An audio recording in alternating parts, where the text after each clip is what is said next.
Welcome to Lesson 2 of CapCut Mobile Editing. In this video, you'll learn how to import clips, trim videos, and make your first basic edits. To start editing, tap on New Project.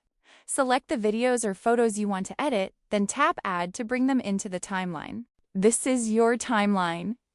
Each clip represents a part of your video. You can scroll left or right to see your entire project. To trim a clip, tap on it. Drag the white handles at the beginning or end to shorten the video. This helps remove unwanted parts. To split a clip, move the playhead to where you want to cut. Tap Split.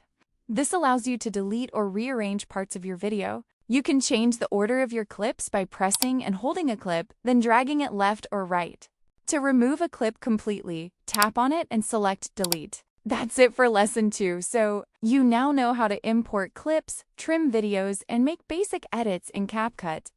In the next lesson, we'll cover adding text and captions. If you found this video helpful, don't forget to like, share, and subscribe for more quick CapCut tutorials.